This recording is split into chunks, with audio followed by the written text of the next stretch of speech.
And we are live. Welcome back, guys. This is going to be episode 5 of the FullBack Dive podcast. Good to see you guys again. It's been a little bit, a couple days. I've been busy with school. But we're back with my first mock draft but we got about a month, month and change until the draft. It's heating up. Pro days. I think Alabama's pro day just happened today. Michigan's pro day happened a few days ago. All that good stuff. So we're getting the draft hype. Free agency has kind of died down. There was only really a couple big signings in the last few days. One of them was Jabril Peppers to New England. Cool. I may discuss that in a different episode. Probably more when I do a full offseason recap after the draft and after another month of free agency. I'll probably talk about that signing a little bit in depth. But it's really cool. Getting ready for draft season. This is one of the harder drafts to mock I can think of in recent memory. The talent level, especially after pick 13, the difference between the 15th best prospect and the 50th best prospect isn't as much of a gap as you would normally see. So it made mock really hard. I have probably first round guys in the mid 30s and 40s that I just couldn't fit on here. A couple surprises. Personally, this is how I would do if I was every team. Now, obviously, it won't be close to what happens. I didn't do trades. I may do trades in the second or third one, but for now, no trades. This is just who I think, if the players are there, when the team's picking, this is who I would pick, and except for one. And we'll get to that guy later. So let's just jump into it. The Jacksonville Jaguars are at pick 1. And I think this is pretty close between two guys. I'm going to go Aiden Hutchinson. Now, probably the consensus. He's pretty much the best, what a lot of people would call the best player in the class. He kind of pulled away from Kayvon Thibodeaux near the middle of the season. Thibodeaux got hurt. Hutchinson had a great, end of the season. Kind of had a little quiet game here and there, but overall he's pretty dominant. And I think a lot of people think he's going to be kind of a Max Crosby type of player in the NFL. Kind of fits that mold. I think he's great in Jacksonville. He would set the defensive lineup. And probably make it one of the lesser needs on the team, along with quarterback, really. At this point, quarterback, running back, the only positions they don't need. I think it'd be a good draft pick. Pretty clear. But don't think that it's going to be clear-cut. I have, going at pick 2, this is probably going to shock some people. I went with the Detroit Lions selecting Travon Walker out of Georgia. Now, this one is interesting. Travon Walker, depending on who you talk to, could be as high as number 1 on some big boards. And on some boards, he's low as, mid to late, first, almost early second round grades. And I don't know, I think it's because he played on such a defense with Nakobe Dean, Jordan Davis, the other defensive lineman who is definitely here. His name is, I think it's, we'll find him later. Maybe it's because all the big names, but I think he's actually the best athlete of those 4. Jordan Davis had a phenomenal combine. But don't overlook Travon Walker.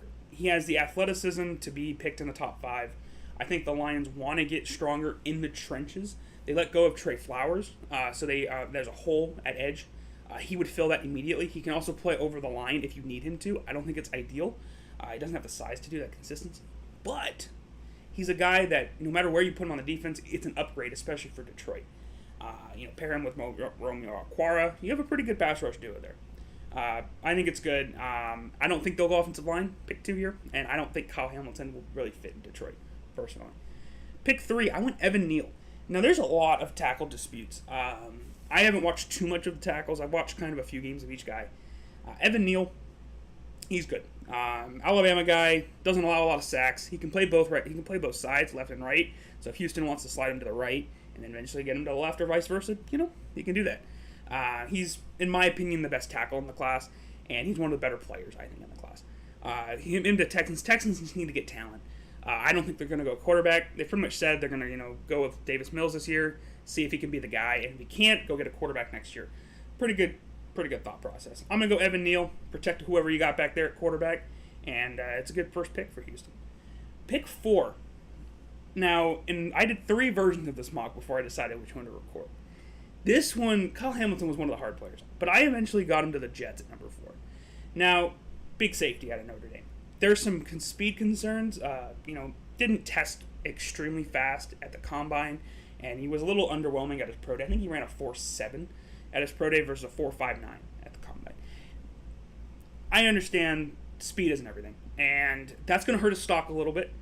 Some people probably would have had him as the second player taken. I don't think that he's there anymore. Could he fall outside of the top 5? Definitely. Outside of the top 10? Probably not. I still think he's a elite player in this class. He has elite talent. His recognition is through the roof. If you watch him, track players, it's great. Is he going to be an elite cover safety? We don't know. That's the one question mark, and that's why I don't think he's, as a safety, if you're going to be picked in that number 1, number 2 spot, you have to be elite at everything. And I think that's the difference with Hamilton. He's not elite in coverage. His tackling ability, his hitting ability, phenomenal. Coverage ability, it might be limited to the box. And if that's the case, it's going to shy some teams away. But you can't go wrong with Kyle Hamilton, I don't think personally. I think he'll be fine. And I think the Jets need all the help they can get, especially in the secondary. Pick 5. This is another one, the Giants. You know, they always have pick 7. I went Kayvon Thibodeau. Now, he kind of fell off people's radars after he got hurt. And, that's kind of unfair to him. But at the same time, it's understandable. Great edge rusher. He knows how to set the edge very well. Not horrible in run. He could improve a little bit in it, but I don't think it's a worry, like some people will say. I think it's pretty good for the Giants. They need defense. They could go quarterback. I don't think this is the year for them to go quarterback. I think they're going to stick it out with Daniel Jones for one more year. Let DeBall establish a scheme, and let him, dictate which way the franchise is going. Give Daniel Jones one more try. Maybe he gets some trade value. I doubt it. But go with it for one more year, see what happens. But I don't think they draft Malik Willis. I think the team after him does. We're going to go pick 6, Malik Willis. Now, I'm not huge on Malik Willis. I'll be the first to tell you, I have a late first grade on. I haven't done my full grades yet. I may do that in the next couple weeks. But I have a late first on. And here's why. Yes, very good. He has very good physical skills. He tested well. Didn't run, which can't blame him. You don't want to, kind of like the Lamar thing. You don't want to be seen as a running back receiver. There's still that stigma. You don't want that. And I can't blame him. However, I don't think he's ready to start year 1. But the Panthers aren't known for their good decision-making under Matt Rule. And if there's a team that's going to take that risk, it's going to be Carolina. Get him in there. He's probably going to be forced to start day 1. Not ideal. I think he's more of a bye-week guy at best. More redshirt year. If I was the coach, which I'm not, so what do I know? But not ideal. I don't think he's the answer for the Panthers at quarterback. And I don't think it's the best decision to pick him at pick 6. I think he's more, if I were personally doing this, I would go maybe pick 20 for the Steelers. We'll see. Maybe I'm wrong. Maybe he gets it higher. Maybe he falls. Don't be surprised if he falls to mid first. Because in between the Seahawks and the Steelers, there's really not many teams in there that need a quarterback. So, pick 7. Giants again. This one was almost a no-brainer. I almost picked him at pick 5 in my mock draft. Ahmad Gardner out of Cincy. Man, best corner in the class. You can't tell me it's Stingley. I won't listen to you. Stingley's good, but he's inconsistent. That's my thing. Sauce is consistent. He's lanky, and he's going to go out there, and he's going to take immediately the role of stopping other teams' number 1. You have James Bradbury there, I think. Where's he gone? Don't quote me on that. I don't remember. But if you do have James Bradbury, then that's a great one too. And if you're rebuilding, you have Thibodeau up front, Sauce in the back. Hey, that defense could be scary for a long time. I like the fit. I think Sauce could go anywhere for as early as pick 2. I love him. He's one of the better corners I've got to watch, personally, in college. Never allowed a touchdown. Y'all know that. He's eventually going to allow that touchdown, but the way if he plays like he did in college in the NFL, it's going to be a while before that happens. Let's go pick 8. Let's go Falcons. I went Garrett Wilson. Falcons need everything. Everything. They're a quarterback option. If you want to go Coral, if you like Coral or Pickett, pick them there. Spoiler, Willis is the only quarterback I have in this mock. That could change, maybe depending on any reports we hear, any workouts or anything like that. Until then, I don't have either Pickett or Coral going. I don't believe in Pickett. I don't believe in his arm strength, and I don't think Coral has anything that I would pick in the first or even the second. He would probably have a mid-third on me. I just don't see it. So Garrett Wilson, I think is he the best receiver in this class? Probably not. However, I think he'd be a great fit in Atlanta. He kind of has that Calvin Ridley type ability, and if they're looking to replace him, you can't go wrong with Garrett Wilson. But if you go Chris Olave here, one of the other receivers, I can't blame him. I think it's a receiver for Atlanta here, but at the same time, would they shock me if they went offensive or defensive line? No. Pick 9.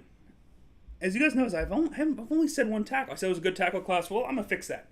Pick 9, I have Charles Cross from Mississippi State. Mississippi. Listen, I think Seattle needs a lot of help. They need quarterback bad. Drew Lock is not the answer. But he may be the starter next year, and that's probably not what Seattle fans want. Especially if you're a Denver fan, you've seen Drew Lock enough. I've seen enough of Drew Lock to know I don't want to watch him play much more. But Charles Cross, they need offensive line help. Get him. He's versatile. Just plug and play him. That simple. Other positions of need, corner maybe. Maybe some defensive back help. Jamal Adams is pretty much a linebacker, so you need to have someone back there beside Quandre. Maybe, tight end. I don't think there's a tight end in this class even worth a second-round pick. Just me. So it's not. I think it's a no-brainer. They go tackle here. Pick 10, Derek Stingley. Now, there's a lot of people on the Stingley train, and I'm not one of them. I think he's a take-it-or-leave-it guy. He's inconsistent, and I just don't like inconsistency in my corners. That's why I'm not the biggest on Trayvon Diggs yet until he shores up his issue with allowing a ton of receiving yards. Just me. But Stingley, you can't deny his talent. His physical abilities, second to none. It just comes down to can he, rein in that consistency, and can he, play outside versus the best receivers in the league. And if he can, hey, Jets got a good one. And if not, yeah, another bad Jets pick. Pick 11, Chris Olave. I want him in New England so bad. But his combine pretty much confirmed he's not going to New England. I don't see him falling to 21. I don't even see him falling outside the top 15 to the Eagles. He's great. Washington, I was going to initially, they'll be the second quarterback team, but I think Wentz will probably give him enough a year. And I think if they, don't succeed with Wentz, they're going to draft one in the next draft. So I'm going to go with a receiver here. You could mock them some offensive linemen, but as you guys saw, I think you might have saw on Twitter, they have one of the most expected, pass win rates for next season. I'm not huge on advanced stats. I just thought that was interesting. Washington still has a good offensive line. Give him Chris Olave, pair him with Terry McLaurin. That's a scary one, too, at receiver for any quarterback. Pick 12, I went Ikem Ekwonu out of North Carolina State. Guard versatility. That's kind of why. He could play tackle. He could play guard. The Vikings need all the offensive line help they can get. He's versatile, and he's going to make the team better. And the Vikings, if they're really trying to make a playoff push, I think a guy like him would be a great get. They went offensive line last year. Don't be surprised if they do it 2 years in a row. This one was hard. The Texans. I think they go best player available at pick 13. So I'm going to go George. I'm going to mess this guy's name up. I apologize. I haven't watched much of him, but I know he's good. George Karlaftis. Fitis, but I'm sorry if I mispronounced your name. I haven't watched much of him. I haven't really got to edges too much. I watched Thibodeau, and I watched Hutchinson, and I watched Walker. Those are the main three edges I watched. And I did watch a little bit of Ojabo. I don't know too much about him. I normally would have Ojabo probably going here before that injury. But, again, Houston needs all the talent they can get, and I think he'd be the best player available with how my mock's gone. But if, a tackle is there, a wide receiver, like Olave falls to Houston, don't be surprised. They're going to go best player available, whoever they think is going to make the team better. And I think George could do that. Pick 14. This is a player I sneaky like, and I wanted to go higher, but I don't think he'll get picked in the top 13. But at pick 14, the Baltimore Ravens are getting Trent McDuffie. Listen, man. I'm just saying he can play slot. He can slide outside. He can even play a little bit of safety if you need him to. The Ravens got Marcus Williams, and they have a good defensive back room. But you can never have enough. And especially in the AFC North, with now you have to deal with Deshaun Watson twice a year. You have to deal with Joe Burrow twice a year. That's annoying. Get yourself a third corner. He can play anywhere he needs. If there's injuries like the Ravens, usually have a lot of injuries. I don't know why, but they just do. Hey, you got a guy who can pretty much play anywhere on that secondary. Fast, just gritty. I love it. I love Trent McDuffie. He's one of my draft crushes. There's 3 of them. He's one of them. Pick 15. Linebackers are hard. Eagles fans may not like this, but I'm going to go Nakobe Dean at pick 15. You guys have 3 firsts. Take some risks. Get a playmaker on the defense. That's what they need. Does Nakobe Dean have a position? No. Linebacker, corner, safety. He pretty much does them all. Now, he succeeds in the box. That's where he's the best. You could say he has some speed issues. I just think that's stupid. The speed issues, I think, are a non-factor. There's people that don't like Nakobe Dean, and that's fine. I disagree. I think he's going to be a phenomenal player in the NFL. Eagles get him at 15. I think it's a steal. I think he's top 10 talent, just without really the hype around him, which is kind of weird. But again, that Georgia team had so much talent that it probably takes some guys' talents down, or some guys' stocks down, because anyone can be good around 4 guys, right? No. Nakobe Dean at pick 15. Eagles get a steal. Pick 16. Back-to-back picks. They probably trade these picks. Again, no trades. But Jameson Williams, I think, is a top 10 talent in this draft. Coming off that ACL injury, he's not going to be ready first half of the season. Could probably be a redshirt year, depending on the team that gets him. Eagles have time, Made the playoffs. They've got a receiving core that's respectable in Quez Watkins and Devonta Smith. Could they wait? Add Jameson Williams to that? That's speed. Pure speed. It lets Devonta Smith, almost play exclusively in the slot if you want him to. Or you could even put Williams in the slot and run some pretty disgusting concepts out of that. It'd be a great scheme fit. I just don't know if the Eagles will take that risk. It's 50-50. I think this is the spot Williams goes, no matter even if it's a trade up with New England or another team, where he falls a little bit further. 16 to 21 range would be where I would slot Jameson Williams. Pick 17. I'm going to go Jordan Davis out of Georgia. Big boy, broke the combine, broke Twitter, ran like a 4.7. It was dumb. He's big. He's a nose tackle, not flashy. Can he play? His big question, can he play 3 downs? He can play 3 downs in the NFL. Almost borderline generational. If he can only play 1 or 2, people are going to call him Danny Shelton. It's not fair. He's way more athletic than Danny Shelton. But that's just what nose tackles are. If you're not one of the best of all time, you're kind of seen as expendable. I think he has that potential to be one of the best of all times. Now, I'm not saying he's going to be guaranteed. Probably 50-50. But the Chargers need presence up front. They don't have a presence on defense. They've added a bunch of talent to that defense. But if you add a guy like Jordan Davis to that defense with Joey Bosa, Khalil Mack, J.C. Jackson, Derwin James, all those are big names. But if you get a guy like Jordan Davis who can set the tone on first down, and if he can stay on the field second and maybe even third down, you have a ferocious defense. And I think that's what the Chargers would want. I think this is almost a lock of a pick. The scheme fit just makes too much sense. The need makes too much sense.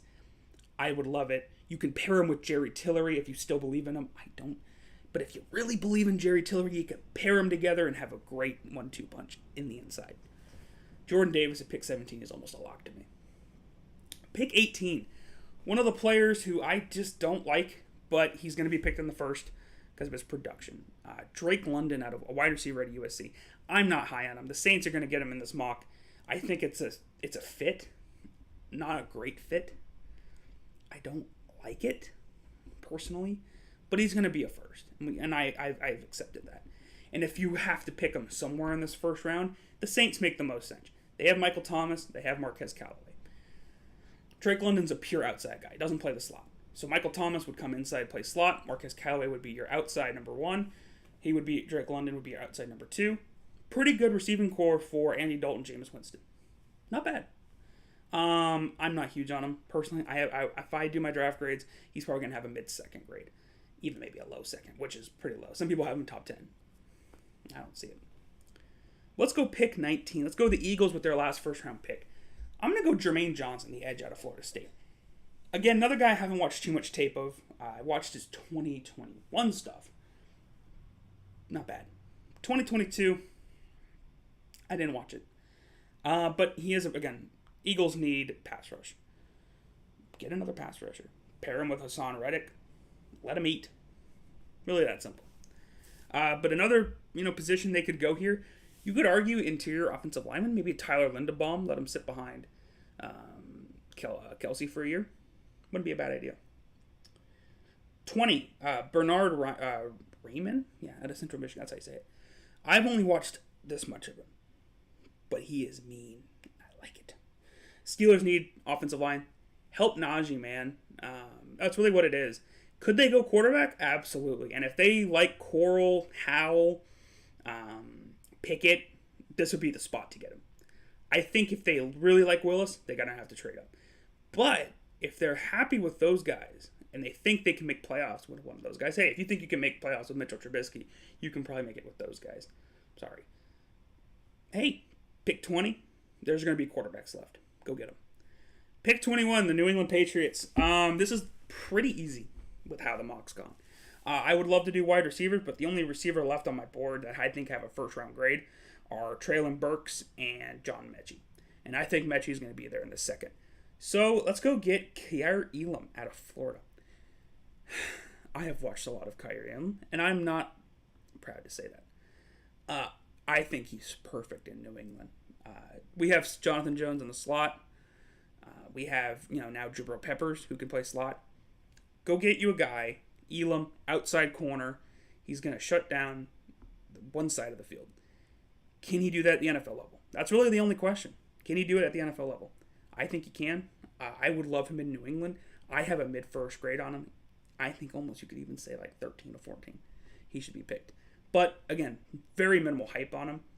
There's a chance if New England passes on him, he could be available late first, early second. He would be a stud for any of the teams that follow. Pick 22, Green Bay Packers. Just mentioned his name a few minutes ago. Treylon Burks, wide receiver out of Arkansas. Another guy I haven't watched too much of. But I will say about Treylon Burks, I think he's going to be phenomenal in Green Bay. Green Bay needs receivers. Owner said at the meetings they need someone who can take the top. Treylon Burks can do that. It's just about Green Bay actually drafting a first-round receiver. It hasn't happened in a long time. 20 years? 20-something years? It doesn't happen. Go for it, Green Bay. Get Aaron Rodgers some help. You don't have Devontae Adams anymore. You need to get some receivers. Pick 23. This is another one of those borderline locks, I think, for the draft. Pick 23. I have the Cardinals selecting Tyler Linderbaum out of Iowa. Huge Tyler Linderbaum guy. Huge. Love him. He's rude up front. He's mean. He's big. He has that knee injury in the bowl game that was concerning, and it probably cost him a few picks overall. He probably could have been, in the mid, maybe 15 to 20 range. I think I mentioned him with the Eagles or even the Steelers. Who knows? I love him. Cardinals need help up front. Guard, center, even tackle. They need all the help they can get. Tyler Linderbaum would be a huge get. Plug and play, day one starter, not even close. Pick 24, Cowboys. Now, the Cowboys like to be flashy, but they're not going to be flashy on this pick. They need offensive line help bad. Dak just did not look comfortable in the pocket last year. Whether it was, week 1, week 10. He was just not comfortable. Get Zion Johnson, Boston College. Just like Linderbaum. Instant plug, play, makes your team a much better. Most likely will play left guard. Let Zach Martin play right guard. Put him at left guard. You have Tyron Smith at left tackle. You have 3 offensive line starters that are very good. Maybe go pick up one more in free agency. You're set. That's probably what's going to happen. I have them picking at 24. 25, Devontae Wyatt, the last Georgia defender I have going in the first round. The Bills need a push up front. They had just cut Star Lutulelli. They need a guy who can fill that gap. I like him. He has pass rush upside. He played really well with Jordan Davis. And that Georgia defense was just disgusting. According to my mock, they would have 4 first-round picks on that defense. And you can make a case Lewis Sign, the safety, should be a 5th. That's gross. Pick 26. This one sucks.